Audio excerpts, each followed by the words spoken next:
think we're mostly in. Good evening, everyone, and welcome to the fifth Hawk of the summer. Thank you for joining us this evening. We're recording a session, so just a few housekeeping things. Please mute your cameras and your microphones. We're going to be taking questions about the session through the chat. So if you have any questions throughout the presentation, please feel free to put them in the chat and we will get to them either by answering in the chat or during the Zoom presentation. I'm Derek Young. I am the Executive Director of Student Life here at St. Mary's and Interim Dean of Students. We're very happy to have you here this evening. The goal of today's session is to introduce you to the team leading and assisting students with accessibility services, Dr. Katie Arnett, Professor of Educational Studies and Advisor to Accessibility Services, and Megan Patrica, Assistant Coordinator of Accessibility Services. Also joining us tonight are Dr. Christine Woolley, Professor of English and Associate Dean of Curriculum, as well as Kathy Cusacker, Director of New Student Transition. Both of them are helping me drive the Zoom this evening. We're also joined by Assistant Vice President of Equity and Inclusion, Michael Dunn, tonight. So without any further ado, we'll get started. I'll pass it off to Dr. Arnett and Megan Patrica to talk about accessibility and ADA support. Hello, everybody. I have my screen shut off right now, or my video shut off right now to hopefully save on internet bandwidth, but I will try to turn my camera on at the end so you can at least get a face to the name. You can see in the bottom corner, there's my little face at the corner. Throughout the presentation, you'll notice the faces change. So when I'm talking, you will see my little picture in the corner. And when Katie's talking, you will see her picture in the corner. So hopefully you can kind of get a voice to the name of everybody that's chatting. Today, like Derek said, we're going to be talking about accessibility and ADA and transitional supports for going from high school to college. A short overview about what we're doing. We're going to kind of chunk this up into 3 different sections. We are going to give you an introduction into our office, tell you a little bit about Katie and myself.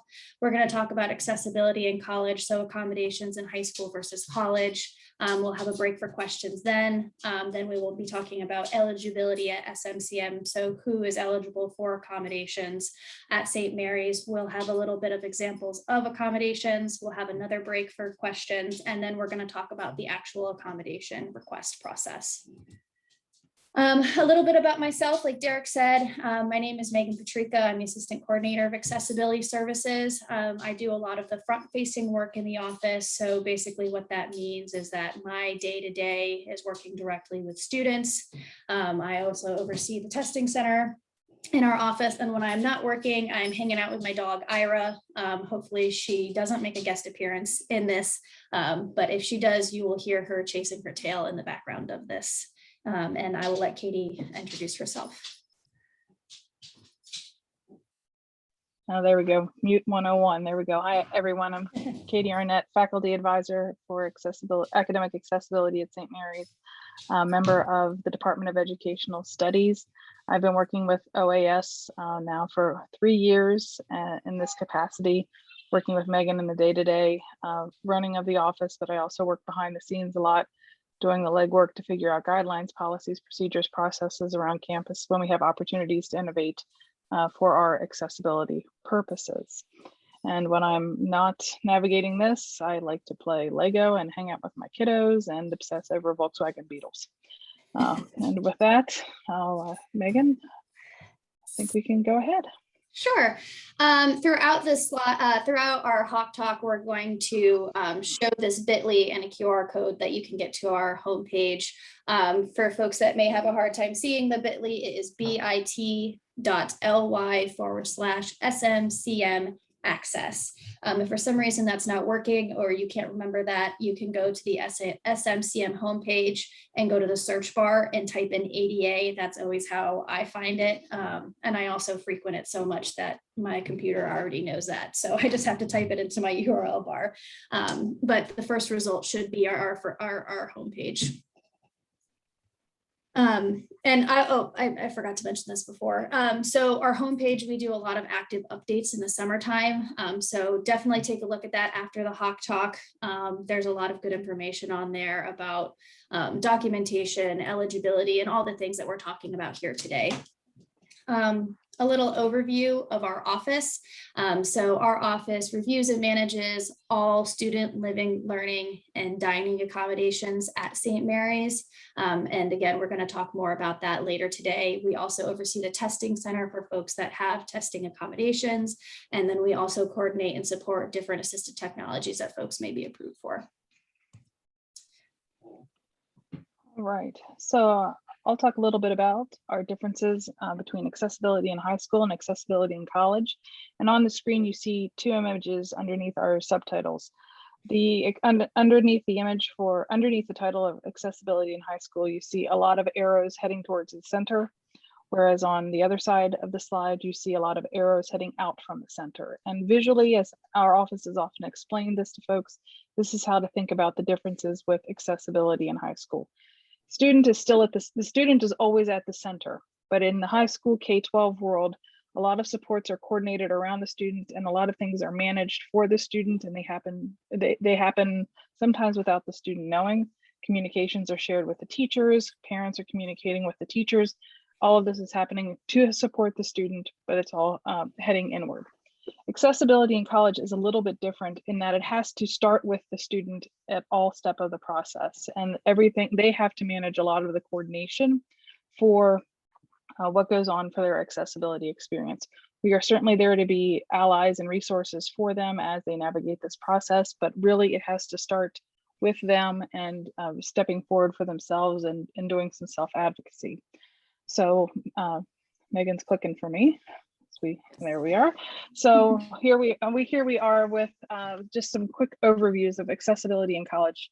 We work under the direction of the Americans with Disabilities Act, and in the college environment, what we have to do is determine whether the extent to which an individual's disabilities or disabling health conditions create what's known as a substantial limitation in one or more major life activities.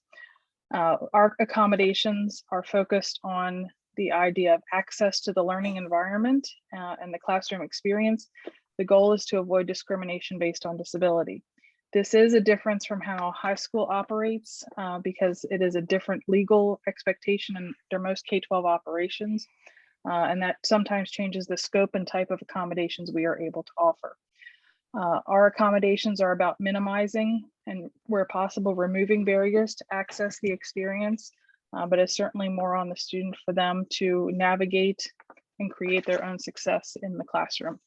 And as I mentioned previously, we have more expectations of student self-advocacy, but we are there along the side in the background, helping them navigate this transition as well.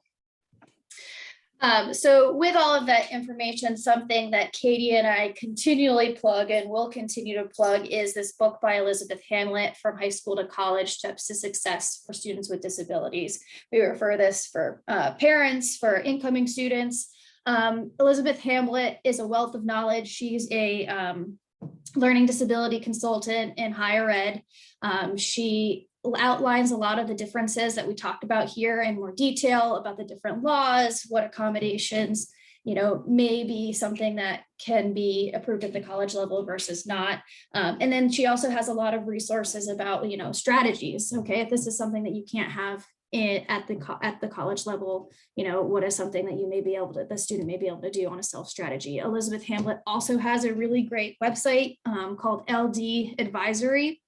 I think if you Google her name, that is one of the first things that comes up. And she also has a YouTube, and she talks about different issues and topics about disability services, accommodations, and college. She's amazing. I can't sing her praises enough. Something that she talks about in her book is folks going from being the head coach, so like teachers, parents, to being the bench coach, so guiding that student who now has to be the head coach in charge of navigating their accommodations in college. At this point, we'll stop if folks have questions about anything that we have currently gone over.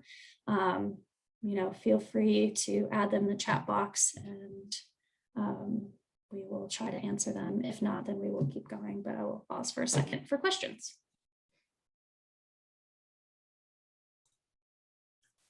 Megan, can I ask you a question? Sure. Can you talk about some ways that we might be able to make some of the content of the book available for folks, if it's cost prohibitive or otherwise unavailable? So are you talking about just having like excerpts from the Yeah, or yes, or if there's any way to kind of share any key highlights. I think previously, and Katie, remind me if I'm wrong, we had excerpts that we had previously that we would do at like when we had like accepted Open houses. Yeah, open houses. Yeah, we definitely do. I put it into the chat box. Certainly reach out to us folks if you would like to get a copy. I've seen it available in the online libraries, the Libby service that I know the Maryland Public Library System has available. We do have, and we can make available scans if necessary for some of the chapters, especially chapters 4, 5, and 6 are really more about what happens as you get to college. Chapters 1, 2, and 3 are more about as you prepare to make the decision of where to go to college, how to, information gather. Most of that is behind the folks who are on this call, but we're happy to address any specific questions or help you get access to that information. Yeah, I would also encourage folks, if there is an issue about acquiring the book, looking at Elizabeth's website, because that's completely free, and so is her YouTube page, and a lot of things that she talks about or that would be relevant for folks transitioning into college would be there as well. I think you'll get to this soon, but a question about how does the process start? Do you submit your high school IEP and to whom? Yeah, that's a good question. So at the very end, or the third leg of this conversation, we'll go over the accommodation request process. So I'll cover that there. And then obviously if there's more questions after that, or I didn't fully answer that, then we can answer that. Is that okay for right now? Absolutely. All right. Any other questions?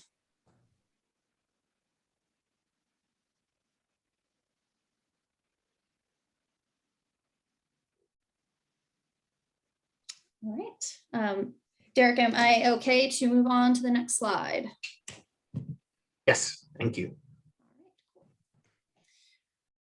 So a little bit of information about who is eligible for accommodations at St. Mary's. So like Katie said before, our job is to figure out if a disability or disabling health condition reaches that substantial limitation. Something that we also like to share is that you can receive accommodations for a multitude of things, because sometimes folks just think it's for folks like that are neurodivergent, so folks on the autism spectrum, folks that have ADHD or dyslexia, et cetera. But we also provide accommodation support for mental health, like depression, anxiety, et cetera, medical or physical health, like POTS, cerebral palsy, cancer. And then we also work with students that have a temporary disability, for example, like a long recovery from a surgery. So like folks that have like a gastric bypass and then need certain like dietary and need to have certain dietary things, or need to have access to like a microwave in their dorm or something like that. Those are things that we can also work with. So that's just something that we wanted to talk about. We have a whole page on our website about accessibility, eligibility, and again, we go into documentation guidelines on that as well. These next couple slides are going to be just sample accommodations for the different types of accommodations we have. So we have housing accommodations, and this is not an exhaustive list. This is just an example of some of the things that we have approved in the past. Single rooms, access or ground access in dorms, permission to have a second miniature refrigerator or a microwave in the dorms, and access to housing options with a kitchen. Some dining accommodations that we have previously approved are reduced or no meal plan, particularly in the dorms, because there's a amount of meal plan that you have to have. Personalized ordering our meal plans, and that's where we would work specifically with the student and with our dining services to figure out what their dietary needs are, and how those would be supported through our dining services. A sample of academic accommodations we have would be extra time on exams, tests, quizzes, or in-class activities, permission to audio record classes. So that goes back to the assistive technology piece that I was talking about earlier. We have a software called Sonocent that helps folks, if they're approved for audio recording, to audio record their classes, permission to use a computer for note-taking in class, copies of instructors' notes, slides, et cetera, if available, and access to text-to-speech software. Again, that's another assistive technology that we have. We use Kurzweil for text-to-speech software. And we also have the ability to create new accommodations as students encounter new barriers, or we find out that there's new barriers for students. I think right now we have a total of 80 different accommodations. So particularly in the pandemic, we had to find different ways to create access, as everything was primarily remote, we had to do that. So we always encourage folks, if there is a barrier that they're encountering, to come talk to us, because we want to make sure that there's being access provided to the different aspects of their experience at St. Mary's. Any new questions? Any more questions?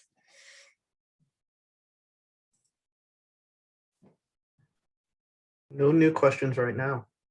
All right, great. All right, so this next bit, this hopefully will answer the question that we had earlier. So this is sort of the accessibility workflow. So as Katie said, step one would be self-disclosure. The student has to self-disclose a disability and request accommodations through our office. That's the first and foremost thing that the folks have to do. We have a form, again, online on our website called a public intake form. It's on a blue rectangle that's at the bottom of all of the pages, or it's at the bottom of our homepage. And I think it says request accommodations. So once a student fills out that online form, and the students have the ability to share documentation right within that form. So an IEP, an SOP, like a psychoeducational evaluation, letter from therapist, et cetera. Those are all different things that folks can upload with that. Once that's uploaded, we get notified that someone has made a request, and then we reach out to the student to set up a meeting. Each student that makes an accommodation request, we do one-on-one meetings with each of those students, and that's where we have a set list of questions that we ask folks. We share them out ahead of time, so if folks need time to go over them, write down their answers, talk to mom, dad, get feedback from other folks, they have the ability to do that ahead of time. And then we talk to them to see where their strengths are, where their barriers are. And, if they've previously had accommodations, that we talk about all of that in that. After the intake meeting that we have, the next step would be our office figuring out what accommodations are going to be approved for the student, and once those, and once those accommodations are approved, we produce 2 different letters for students. One is the general approval letter that just is for the students' records to say this is what you're approved for while you're at St. Mary's. And then the second one is a letter that they would share with their instructors to activate their accommodations in that class. And that's something that students have to do every semester, is renew their accommodations. Then we produce a new letter for them so they can share with their instructors. The reason why students share their letters with their instructors instead of us sharing them with their instructors is because we want to give the students the autonomy to self-disclose their connection with our office. All right. All right, and just to sort of piggyback on what Megan shared about sharing letters and why we ask students to do that, it's also true that sometimes your accommodations are not relevant to a course experience, and that's another reason we don't want to automatically put it in the hands of instructors that you're eligible for accommodations. For example, if you have extra time on exams, we don't want you to then necessarily self-disclose that you need that you're in an essay-based course, and that that accommodation isn't necessarily relevant. And along the lines of how our process works, this is just a different take on what Megan was sharing on the previous slide with our flow. You know, this is where, when we get into the process of actually making accommodation decisions, you know, the foundation to what we do, and that's on the bottom of the pyramid, is the self-report that you fill out at the online survey. I put that link in the chat box. And, you know, explaining to us how your disability has impacted your life. Now, that said, if this is a new diagnosis to you, if there's still lots of unknowns, because, you know, maybe you're navigating a new round of tests or things that are going on, fill out what you can. You know, give us some starting points, and then, you know, we'll check in with you with the conversation, because, you know, sometimes the formal documentations, which you see at the top, you know, they're the smallest piece of the pyramid, because sometimes those documents are created out of context, outside of, you know, your daily living and learning situations, and they're looking at tests that are, yes, describing your functioning and limits and strengths and needs, but they're, again, not putting those in the context of what it looks like in school. So our conversations about, okay, you know, we've seen what these needs are in paper. Now talk to us about what school has actually been like for you. So we'd look at all of those pieces together to figure out where accommodations may be relevant for you in the St. Mary's experience. And I also want to emphasize, and this isn't on the slide, but it's an important idea, that everybody has the right to request accommodations at St. Mary's. And we do believe anybody who steps forward and says, I have a disability or disabling health condition, you know, here's what goes on in my life. We totally believe that from the outset. What we have to do in the office is determine the extent to which that disability and disabling health condition is impacting your life. And if it's doing so in a way that's, you know, more intense than what it would be for another individual, and that's, we're using some language from the law, that's where accommodations come into play. So it's a little bit of a different process from what you may experience in the K-12 world, but we're here to find out more information from you. Yeah, definitely. And something to, again, to piggyback off of what Katie said, you know, we've intersected with folks that, like she said, you know, don't have a formal diagnosis yet, and whether that's because they're still doing testing or they're not sure what's going on. So if you feel like there is something and you feel like there are barriers, come talk to us. We want to have those conversations, because we also know that folks don't have the same access to documentation that other folks may have. So come talk to us. The other thing I forgot to mention too is that our accommodation process can take up to 4 weeks. So if you have not made an accommodation request yet and are looking to do that now. We are fully working the whole summer.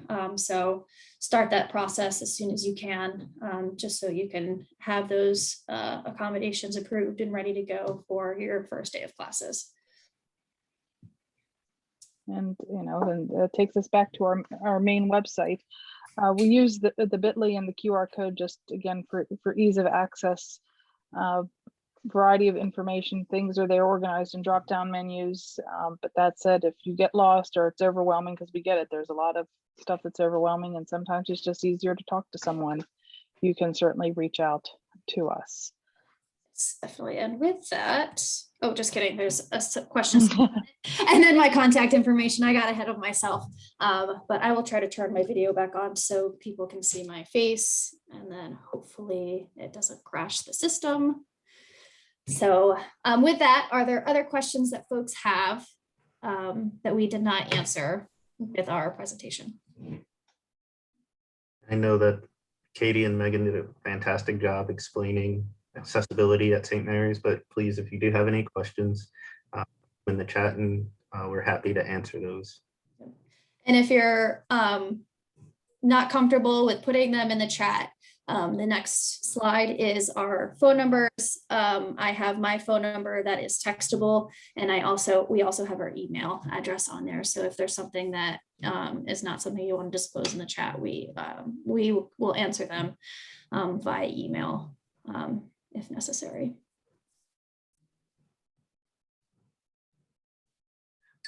no questions. Katie, Megan, do you just want to share like maybe some tips, tricks for first year students that come in, things they might, would be helpful for them in adjusting to their first year? I think one of the first things that comes to mind that I would like folks to know that I think is different in the K through 12 world is accommodations aren't retroactive. So if something is going on and it's been going on for a month, and then you come to us to say that you've been experiencing this barrier, we can address it moving forward, but we can't go back and try to fix it. So that's something that I like to keep in mind with folks, is that there are those restrictions in terms of how accommodations can be applied. So I always say it's better to have accommodations and not need them than to need them and not have them. So if you're not sure if you want accommodations or you're going to use your accommodations or whatever, still apply, have the accommodations on file. No one's going to force you to use them. You can go through the process and have that approval letter, share it with your professors, and never use them the whole semester. And that's okay, but I think it's better to have that instead of trying to navigate without it and then realize, oh shoot, maybe I should have had those. My piece of advice, and I say this actually as an instructor first, talk to your professors. We're people. We're here. Faculty chose to come to St. Mary's because we wanted to teach and interact with students. I know it can sometimes be intimidating to go to somebody who is dressed as doctor or professor, but we are people at the end of the day, and those titles are just simply recognition of the work and learning we have done to be in the position we are to be your teachers and allies in the instructional process. So we are here to help, and I know I'm not speaking out of turn when I say that my colleagues here on campus and the faculty are eager to meet you and work with you on campus. Thank you. Here's a question. How long after the interview is a decision made about the accommodation, and can the decision be appealed? Okay.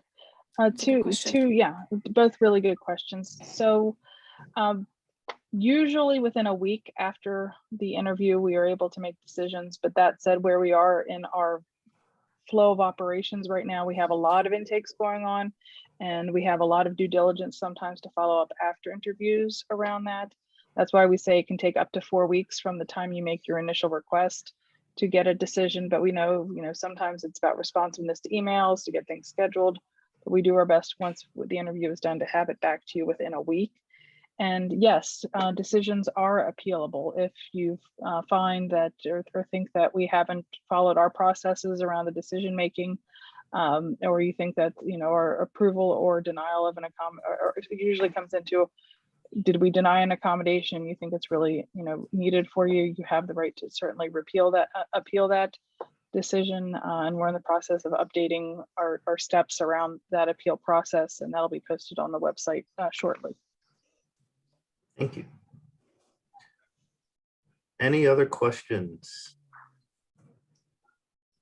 This isn't your only opportunity to ask questions, but a great one. So I will leave it up for another minute or so.